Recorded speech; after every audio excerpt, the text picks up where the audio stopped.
Cette émission est une production de la télévision régionale des Moulins.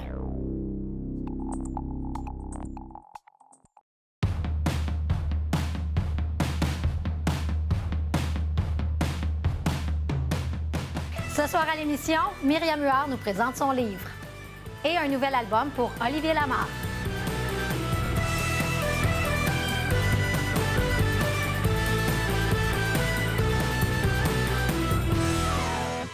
Bonsoir et bienvenue à Les Arts. Ce soir, nous recevons l'autrice du livre L'eau sèche, tome 1, le projet Greenwood, qui est une histoire qui nous amène dans plusieurs directions et qui sait nous garder en haleine. Vous allez peut-être remarquer des petits airs de famille puisque l'autrice, c'est ma sœur, Myriam Huard. Bonsoir. Hello! Comment allez-vous, ma chère? Ça va bien, vous, madame? Ça va bien. Ça fait longtemps qu'on ne s'est pas vus. Et 30 secondes. Myriam, pour les gens à la maison qui ne te connaissent pas, tu es comédienne. Oui. Tu as tourné, je dirais, dans plusieurs séries. Il y a même, on va revenir à il y a longtemps, Ouattatata. Oui. Il y avait Virginie aussi. Oui. C'est loin, là. Qui a de souvenirs. Oui. Mais depuis quelque temps, tu travailles sur ce projet-là, Oui. qui, à la base, se voulait être soit une web-série, un film. Ah, ça a été partout. Oui. Oui. Et ça a terminé en livre. Oui. J'ai eu beaucoup de projets. Donc, tu peux nous raconter un petit peu le fil conducteur comment ça a commencé, ce projet-là? Oui. Bien, en fait, moi, j'ai été... Dans ma vie, j'ai comme dit, papa, maman, je vais être comédienne. Puis ils ont fait, trouve-toi un plan B. Puis j'ai fait, jamais, je vais être comédienne. Puis finalement, j'ai comme fait, être comédienne, finalement, c'est bien, mais ça paye pas tant le loyer. Fait que j'ai comme fait, tiens, plan B, je vais être scénariste. Qui est pire? mais j'ai été à l'INIS. Puis à l'INIS, on avait une espèce de formation sur le marketing. Puis là, comme devoir, on devait créer une fausse application sur un téléphone. Et là, mon équipe et moi, on a eu le thème du manque d'eau. Donc, on a créé une application, on a créé ce monde-là.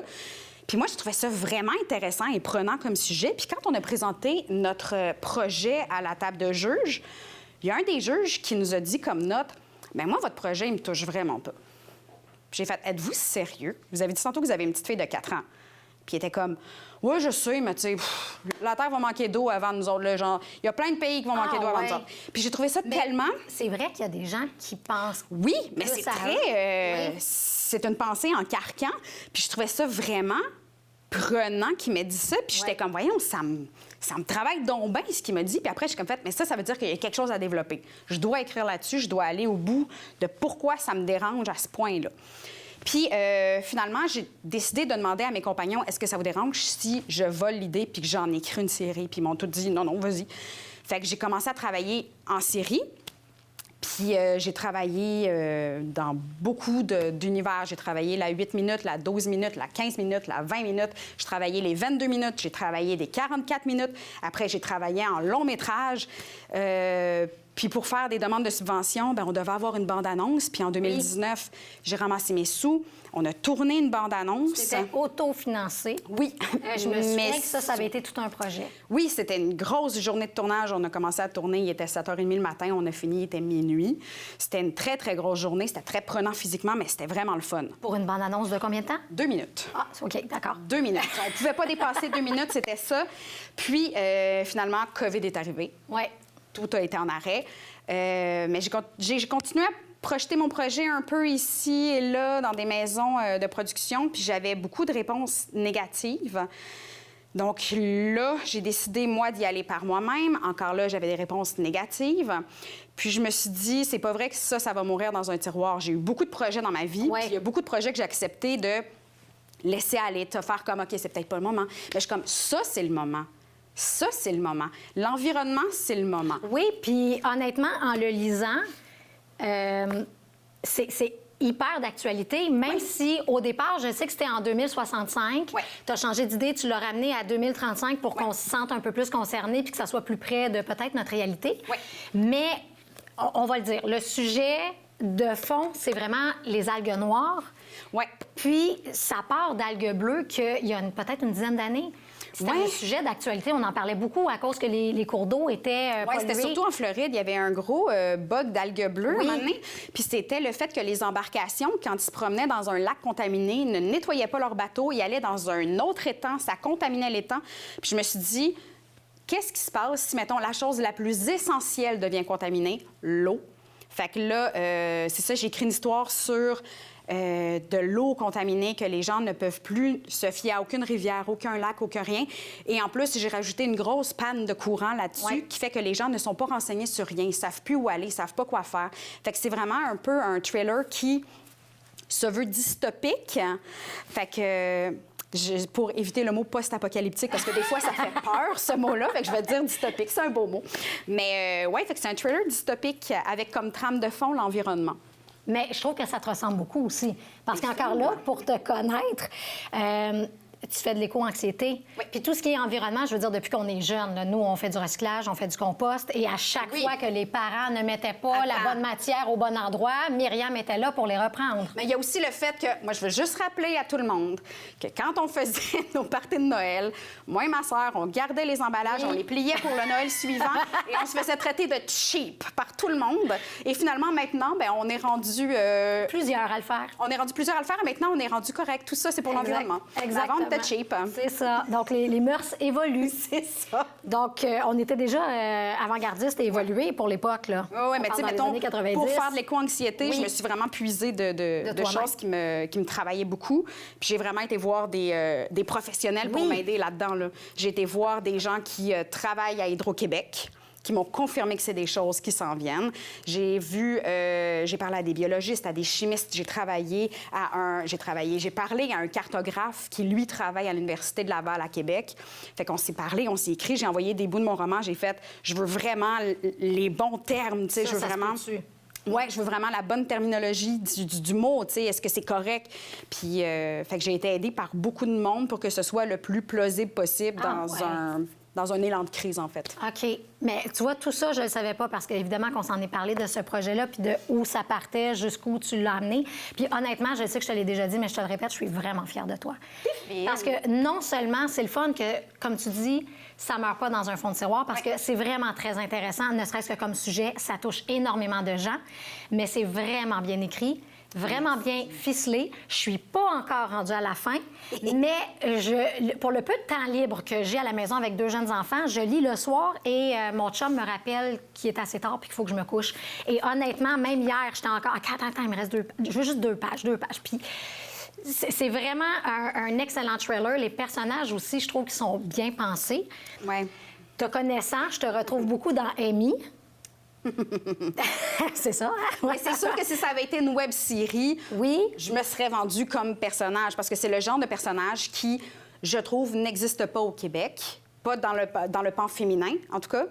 Une fille avec du caractère, qui n'a pas peur de ramasser quelqu'un. Oui, une fille avec, qui on va le dire, avec des indépendante. fusils, avec des armes, qui s'assume, qui est rough, qui est très tête forte. Puis je trouve que ça n'existe pas tant au Québec, tu sais, une petite badass. Fait que c'est le genre de personnage pour lesquels je suis devenue comédienne et ça n'existe pas. Fait que je me suis dit, je vais créer mon projet et je vais le faire. Mais finalement, je l'ai écrit en livre. Mais c'est pas grave parce que ne sait-on jamais jusqu'où ça va se rendre. On se souhaite une série ou un film.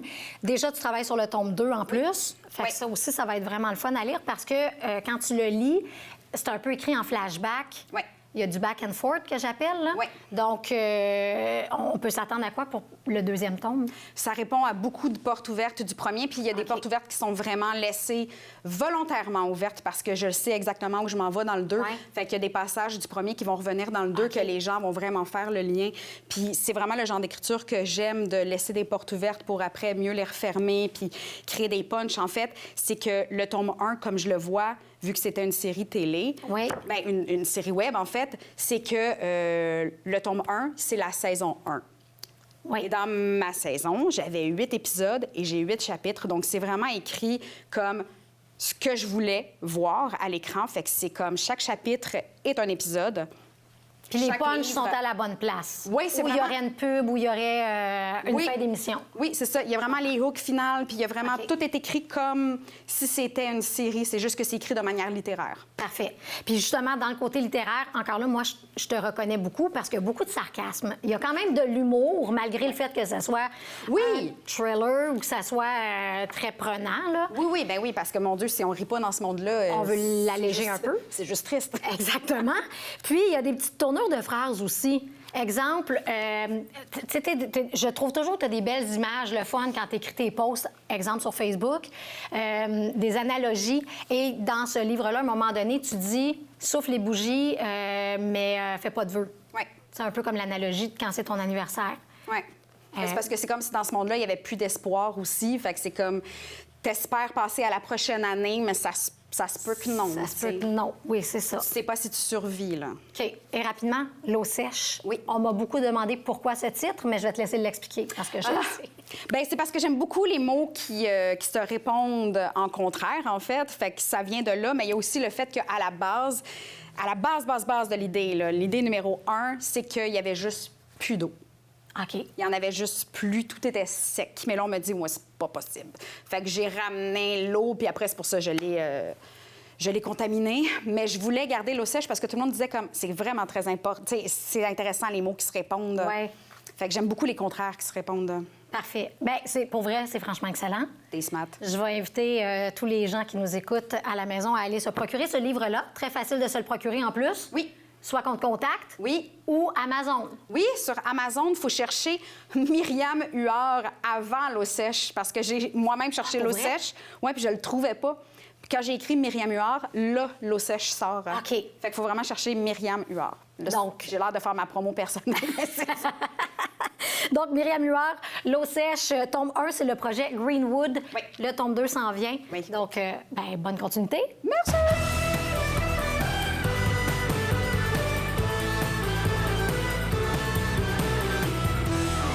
L'ensemble vocal Art et son de Repentigny présente son spectacle annuel du 16 au 19 mai prochain au Théâtre Hector Charland de l'Assomption. 60 artistes sur scène interprètent avec brio un répertoire riche en émotions pour toutes les générations. Quelques billets seulement sont disponibles pour ce spectacle très attendu. Visitez leur page Facebook et procurez-vous des billets au 514-581-6158.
Olivier Lamarre est un artiste multidisciplinaire bien connu dans la Naudière.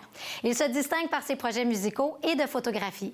Il sortira en septembre un nouvel album intitulé « Le fracas des âmes innocentes », un nouvel opus qui nous plongera dans un tout autre univers artistique.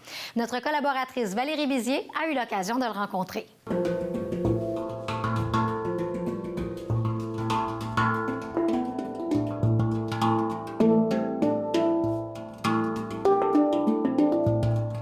Le fracas des âmes innocentes, c'est ton 6e album en carrière et qui propose 7 nouvelles chansons originales.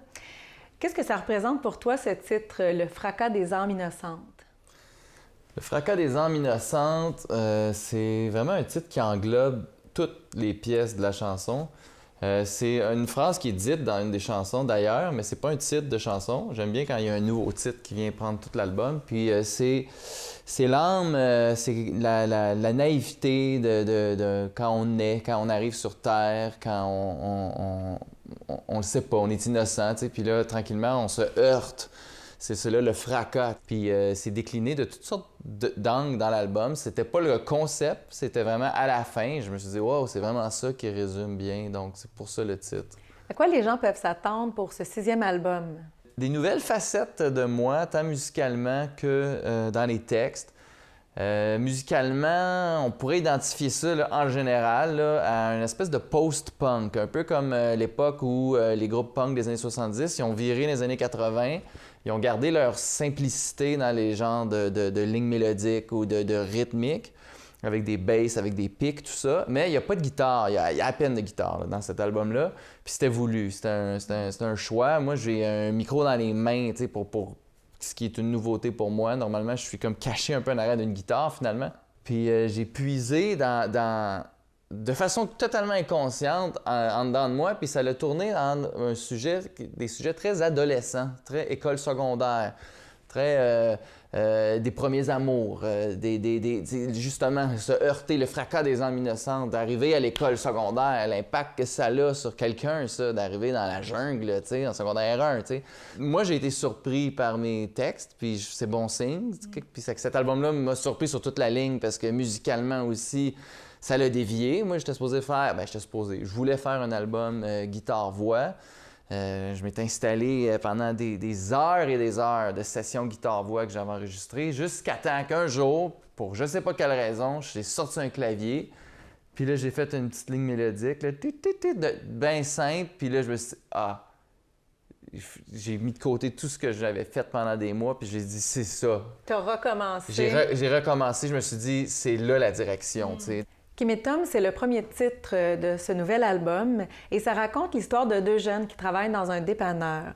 Comment t'es venue cette inspiration pour cette chanson-là? Cette chanson-là, elle a de la guitare. Elle fait un peu la transition entre ce qu'on est plus habitué de moi puis où ce que ça s'en va. Puis c'est volontaire aussi que ce soit la première qui sort. Il y a quelque chose qui va faire une transition. Donc je grattais des accords, puis Kim et Tom Tom, Kim et Tom Tom. Puis là, je suis comme, OK, mais c'est qui ça, Kim et Tom? T'sais? Puis j'étais dans cet univers-là de fracas, d'âme innocente, de jeunesse. Puis là, soudainement, je me suis mis à voir une rue avec un dépanneur tangible là, que je connais bien dans le Vieux-Terrebonne. Puis souvent, en fait, à peu près tous mes textes, ou presque, là, c'est un mélange de réalité et de fiction. Fait que là, Kim et Tom sont inventés, mais c'est réellement, moi, je les ai fait exister dans ma tête, dans un vrai dépanneur que je connais, puis une rue que je connais, puis comment ça se passe à 11h quand ils vont finir de travailler. Kim et Tom Tom, Kim et Tom Tom, Kim et Tom. Kim et Tom travaillent au dépanneur pour se payer un peu de bonheur. Kim et Tom rêvent de Rome et d'aller faire le tour de la terre. Mais Kim et Tom, le vendredi soir, à l'appartement sur le retour, Kim et Tom tombent dans le rhum, la tête en l'air et en amour. Ah, Kim et Tom Tom, Kim et Tom Tom, Kim et Tom. Donc, c'est un hommage à la liberté de l'adolescence. La musique est présente dans ta vie depuis 30 ans sous différentes formes. Et en ce moment, tu travailles sur un projet musical qui est complètement différent de ton projet d'album actuel. Donc, c'est un projet avec des personnes en perte d'autonomie dans des CHSLD. Est-ce que tu peux m'en dire un petit peu plus là-dessus? Je suis intégré à un projet qui est existant déjà, qui s'appelle Mouvement de passage, qui a été créé à Montréal et que depuis cette année, dans 5 autres régions du Québec, maintenant, il y a des équipes. L'équipe s'élargit. Donc moi, je suis dans l'équipe Lanaudière. Ce que ça veut dire, finalement, c'est qu'on est des musiciens et des danseurs ou danseuses. Et on est comme une gang là, plus grosse que 3, là, mais quand on fait des sorties dans des CHSLD, on est 3. Donc on se mélange, puis c'est le fun parce qu'on s'influence tous. Donc, par exemple, un cas typique, là, moi je suis au handpan, puis il y a 2 personnes qui font de la danse. Et ce n'est pas de l'animation, c'est pas un spectacle qu'on fait, je le précise parce que c'est le cœur du projet. C'est justement d'aller ailleurs que ça. Puis c'est pas d'aller présenter comme une chanson qui va rappeler des souvenirs nécessairement aux personnes qui sont là. C'est de prendre les gens, les résidents, les personnes en perte d'autonomie, comme tu as dit, ou en fin de vie, puis de les prendre où ils sont à cet instant-là. D'aller les rencontrer. D'aller les rencontrer dans la chambre. Là où ils sont. Je joue du handpan, les danseurs ou danseuses rentrent dans la chambre aussi. On fait un petit... C'est même pas un numéro, c'est une improvisation dans le feeling qu'on reçoit des gens. C'est très particulier, c'est très mystérieux comme processus. Il faut comme un peu le voir pour le croire, tu sais.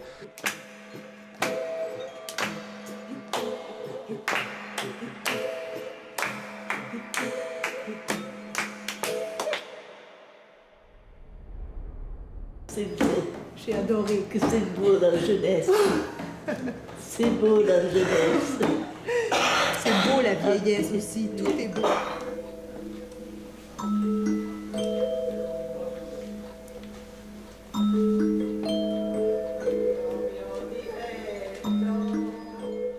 Des fois, on est dans la chambre, on peut être là 5 minutes, mais c'est arrivé des fois qu'on peut être là 15-20 minutes. Là, puis j'ai entendu d'autres dans l'équipe que ça a été beaucoup plus long parce qu'il y a un moment qui se passe. Il n'y a pas un cadre très établi. Ce qui est important, c'est de prendre la personne où elle est puis de lui faire du bien dans le moment présent. Tu es aussi un photographe professionnel de portraits et de reportages, mais tu fais également des créations en photographie. Et puis, l'une de tes œuvres, grand format, est partie sur un autre continent. Est-ce que tu peux m'en dire un peu plus? Ben oui, certain. L'œuvre dont tu parles fait partie d'une série qui s'appelle Lumen, c'est une espèce d'étude sur la lumière en mouvement. C'est une série de 25-30 images là, de lumière en mouvement, très colorées, très éclatées, très abstrait. C'est vraiment abstrait. Puis oui, ils sont en fait en vente sur une galerie en ligne là, à Joliette, le 4673. Puis là, je reçois un courriel à un moment donné qui dit « Félicitations, vous avez vendu une œuvre, vous pouvez procéder à la livraison au client. » Tu sais, voici le numéro de téléphone. Puis là, je parle au client. Puis c'est une compagnie du Canada qui offre à un collaborateur japonais mon œuvre qui fait 40 par 40 quand même. Je trouve ça flatteur de savoir qu'au Japon, dans des bureaux chefs, il va y avoir mon travail qui va être exposé. En terminant, Olivier Lamarre, on te souhaite bon succès pour la suite et aussi pour le Festival international de la chanson de Granby, car tu viens d'apprendre il y a quelques jours à peine que tu es un demi-finaliste pour l'édition de le Festival de la chanson de Granby. Exact. Ça, je suis super excité d'aller là. Puis le timing est vraiment bon avec la sortie du premier single Kim et Tom, puis les autres chansons qui s'en viennent. Ça va être une belle visibilité. On te souhaite vraiment que du bon pour tout ce qui s'en vient pour toi dans tous tes projets. Merci.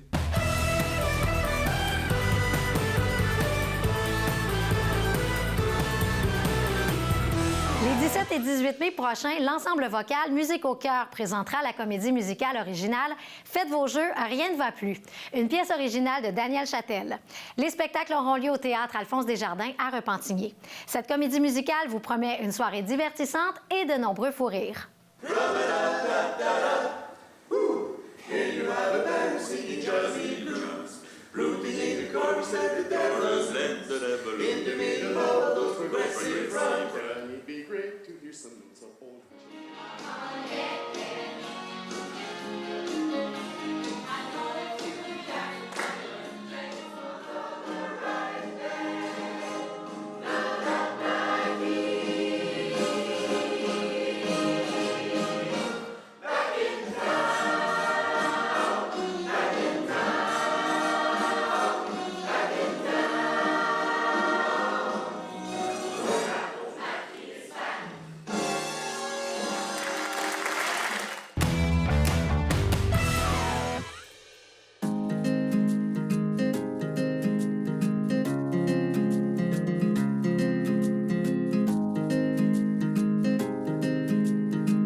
Aujourd'hui, j'aimerais aborder un sujet particulier avec vous parce que, comme je vous invite depuis quelque temps à aller à la bibliothèque avec vos enfants et de leur laisser la possibilité de prendre plusieurs livres, bien, vous ne pouvez pas être au courant de tous les livres qu'ils choisissent, puis vous ne pouvez pas les soutenir dans toutes les lectures qu'ils font. Alors, le sujet de la chronique aujourd'hui, c'est comment accompagner mon enfant qui est face à une histoire qui a un sujet choc pour lui. Parce que vous comprenez que dans les livres, à la minute où l'auteur publie son livre, bien après, cette histoire-là appartient au lecteur et c'est le lecteur qui va créer sa propre histoire. Alors, comment réagir quand notre enfant est complètement bouleversé par une histoire? Il n'y a rien de mieux que de mettre des mots sur les émotions que votre enfant est en train de vivre pour déjà, plus on met des mots sur nos émotions, plus on se comprend. Donc, d'utiliser les techniques que vous utilisez quand il y a des conflits, quand il vit une problématique à l'école, bien, c'est possible qu'il vive la même chose face à une lecture, beaucoup de tristesse, de la colère, de la frustration, de la déception. Donc, mettre des mots sur qu'est-ce qu'on ressent, mais ultimement, c'est précieux parce qu'on est en train de voir la vie, on est en train de la vivre à travers l'histoire d'autres personnages. Donc, la suggestion, c'est vraiment le dialogue. On ouvre le dialogue, puis on essaie de voir la vie autrement. Mes suggestions aujourd'hui, bien, tout d'abord, pour les plus grands, et je dirais 6e année et plus, bien, derrière, c'est indiqué 12 ans et plus. Moi, je l'ai lu, ce livre-là, à mes élèves. J'ai aimé le lire avec eux. Un enfant plus âgé peut le lire toute seule. C'est un livre qui semble simple, le signe. Par contre, dans ce livre-là, il y a des thèmes comme la cruauté. C'est fin, c'est bien expliqué, ça se passe dans l'ancien temps. On dirait qu'on ne pourrait pas vraiment vivre ça maintenant, mais oui, il y a des liens qu'on pourrait faire. Alors, c'est un livre qui est tellement puissant pour parler de cette forme d'intimidation. Un très, très beau livre, malgré le sujet noir un peu. Ensuite de ça, bien, c'est certain que si votre enfant arrive avec des livres comme j'en ai déjà parlé, 25-1, ou Ne t'inquiète pas pour moi, ou votre enfant est face à de la mortalité, bien, il faut être prêt à être capable d'en discuter avec eux, comme la vie qui se vit, où on est, il y a des maladies et malheureusement on meurt, mais de mettre des mots sur les sentiments qu'on vit. Je vous invite à laisser de la place au dialogue avec vos enfants face à leur lecture qui pourrait être à l'occasion bouleversante, d'être présent et de leur laisser savoir que vous êtes présent pour en discuter avec eux. La Chasse-Galerie est à la recherche d'artistes pour la série de concerts L'Avant-Scène. Après le succès de cette première année qui a permis de découvrir 30 artistes, elle renouvelle l'expérience pour une seconde année. Les artistes intéressés ont jusqu'au 9 juin prochain pour soumettre leur candidature. C'est tout pour l'émission de Lézard d'aujourd'hui et la saison tire à sa fin. Donc, revenez-nous la semaine prochaine pour découvrir plusieurs artistes de la région.